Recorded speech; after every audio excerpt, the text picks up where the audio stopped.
12वें अध्याय में भक्ति योग का वर्णन है।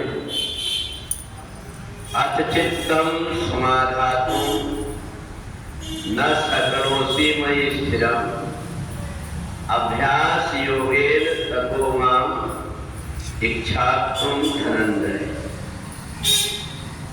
भगवान कहते हैं कि हे अर्जुन, जब तक शरीर है तब तक के अपन जितना जो कुछ भी साधन कर लेते हैं, इससे आगे का हमारा शरीर बनता है। और इसलिए व्यक्ति ये सोचता है कि मरने के बाद में अगर मेरा कोई पिंडदान करता है इससे मुक्ति होती है, उसका भ्रम है। जो जीवात्मा यहाँ शरीर छोड़ देता है, इसके बाद में उसकी मुक्ति का कोई उपाय नहीं है। कितना भी कोई उपाय कर ले, परंतु उसकी मुक्ति का उपाय जब तक जीवित है तभी तक के अपने शरीर से, वाणी से और मन से हम जितना भी अच्छा कर्म कर सकते हैं कर लें।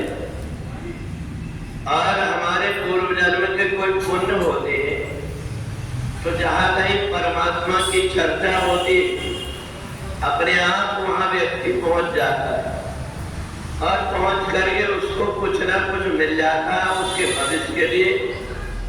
और इसलिए जीवन में जो परिस्थिति आती जाती है, उन परिस्थितियों में वह व्यक्ति ये पुण्य के कारण अपनी परेशानियों का हल कर लेता है। और इसलिए भक्ति की जाती है।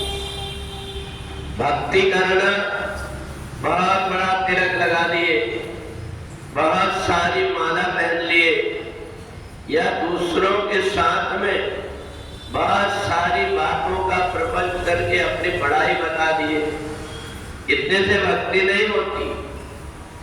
भक्ति समस्त सुखों की खान है।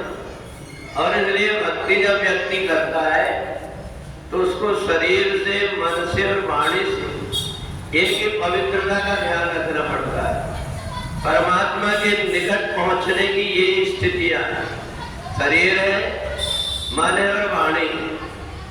ये शरीर, मन और वाणी ही अपने परमात्मा तक पहुंचा।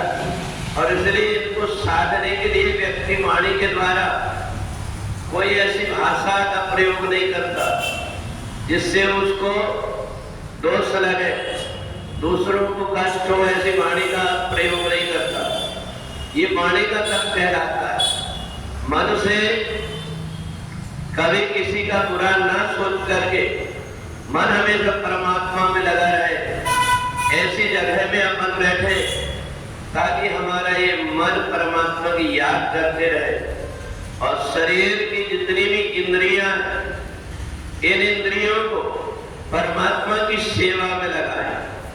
अगर हमने परमात्मा की सेवा में अपने शरीर को नहीं लगाया, ये शरीर जड़ है और ये जड़ शरीर में धीरे धीरे जड़ता आती जाती है।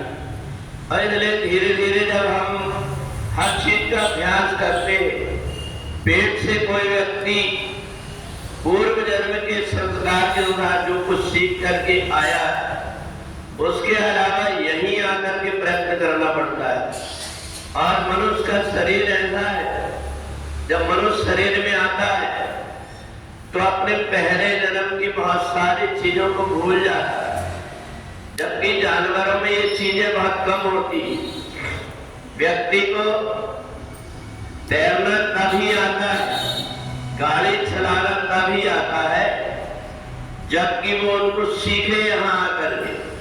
और जानवरों को ये नहीं, जानवर का अगर कोई बच्चा तैरना नहीं जानता, उसको पानी में डाल कर अपने आप तैरने लगता है, परंतु मनुष्य डूब जाता है। इसलिए मनुष्य शरीर में आकर के हम जो कुछ भी अच्छे कर्म कर लेंगे, इससे हमारा भविष्य सुधर जाएगा। और नहीं तो जितने भी प्रकार के हम प्रपंच करते हैं, ये प्रपंच के हमें डुबा देते हैं। और इसलिए जीवन में सहजता और सरलता धारण करके, और जो परमात्मा की निश्चल भाव से भक्ति करता है, अपनी इंद्रियों को, अपने शरीर को परमात्मा की सेवा में लगा देता है, तो शरीर के जितने भी पाप कर्म है वो पाप कर्म केवल सेवा करने से ही समाप्त होते हैं। और इसलिए जो व्यक्ति भक्ति करना चाहता है उसको मन, वाणी और शरीर तीनों की शुद्धि करना पड़ता है, जब परमात्मा की भक्ति का बीज अंकुरित होता है। बोले वृंदावन बिहारी लाल की